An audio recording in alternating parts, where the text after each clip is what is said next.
はい、こんにちは、山下夏美です。今回はですね、週末2日間、土曜日、日曜日ですね。まずは4月の26日土曜日。この日はですね、朝からですね、風は弱かったんですけど、サイド気味の風が強くてですね、波面がですね、かなりよれてて難しかったんですけど、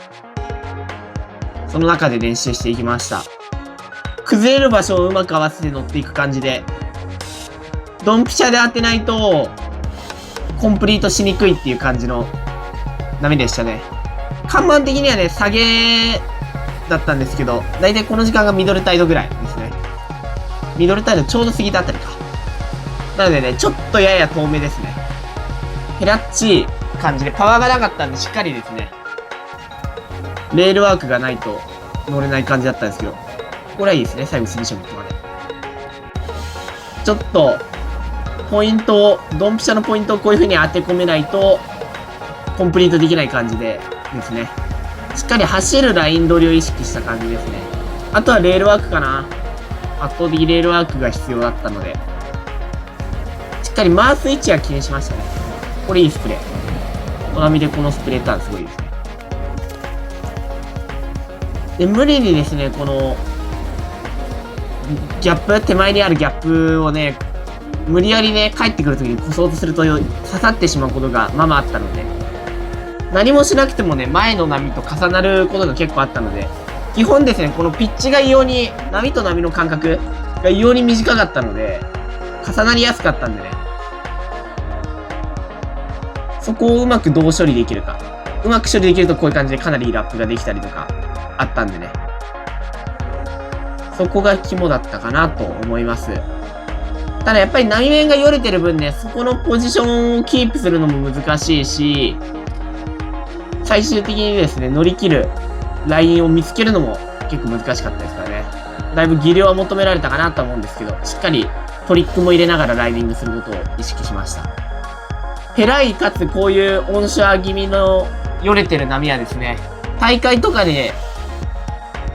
こういう波でやるってなった時はですね、もうトリックの差、レールワーク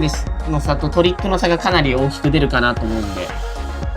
その辺を意識していただければいいかなと思います。あとはですね、練習なんでね、アウトそこそこ狙ってますけど、これいいですね。こういうアウトを狙うのも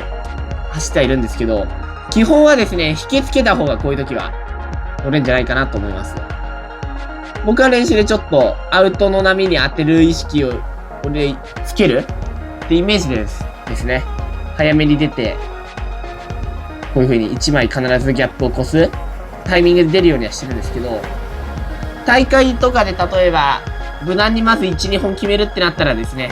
もうちょっと引きつけてから出てもいい波なんじゃないかなと思います。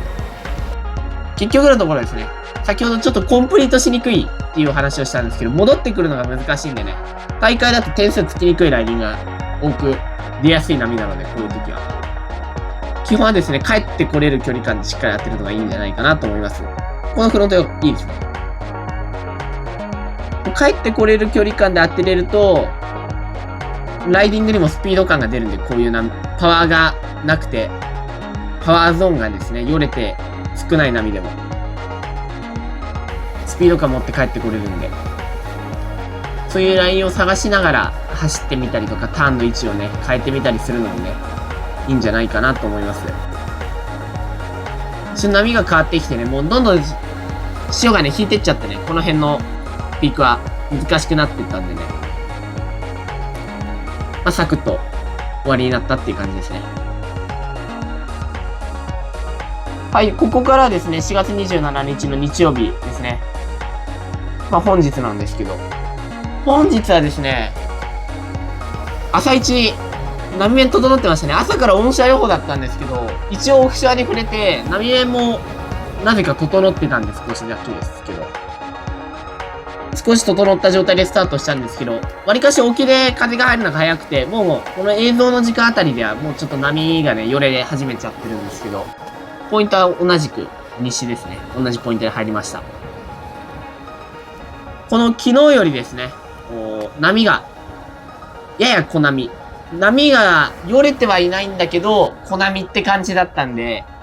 かなり難しめの条件2日間となってるんですけど、ただですね、この、リップがやっぱり少しあったので、土曜日に、前日の土曜日に比べてですね、そこのリップに綺麗に合わせられれば、結構、帰ってきやすい波だったんじゃないかなと思います。そこの位置取りとかですね、なんか気に しながら走って、帰ってこれる距離感で、かつ、やや、まかない波にも合わせつつ練習していくみたいな感じで、そこのトリックまでいければ、そこのポジションでですね、かなり高得点なライディングができるかなっていう感じではあったんですけど、基本はですね、この最後まかない部分をですね、ピークずらしながら波の速い場所と、ちょっと巻きの悪い場所を分けながらやってたんですけど、基本巻きがちょっと悪い方でやってたんですけど、そういうところではちょっと最後の処理を気にしながらですね、ちゃんとテール踏む意識をしながらやっていく感じですね。イメージはですね、これ今みたいにスピードランのイメージですね。スピードランのイメージでターンするってことを意識すると、こういう波はですね、結構綺麗に乗ることができるんじゃないかなと思います。相変わらずですね、この波と波の間隔のピッチは短いんですけど、波質がちょっと違ったので、まだパワーが残ってくれるピッチの短さだったんで、しっかりですね、スピードランのイメージとか、これはリッピングスピナーですけど、そういうレールワークをゆっくりでもいいから入れ続ける意識をすると、結構コンプリートしやすい波なんじゃないかなっていう感じでしたね。あとはですね、完全インサイド狙いっていうのもちょっと違う場所かな。土曜日と比べて。インサイド狙いで、エアーとか、ターン後のワントリックっていう感じの狙いが一番条件としてはハマりやすかったかなって感じなんですけど、少しですね、その辺の前日との違いとかも確かめながらやっていくって感じでしたね。ただですね、あっという間にオンシャに変わっちゃいましてね、もともとオンシャ予報だったんですけど、あっという間に強まっちゃってですね、もうちょっとスキムが置ける条件じゃないわぐらいな感じにはなってしまったんですけど、少しそのまま、まだいけるかなって感じで練習はしてみた感じですね。ただね、風吹いちゃうとね、基本は危ないんで、初中級者の方とかは、あまりお勧めはできないんですけど、無理して入ることはね。自分のレベルに合った条件で入るのが一番じゃないかなと思います。最後までご視聴いただきありがとうございました。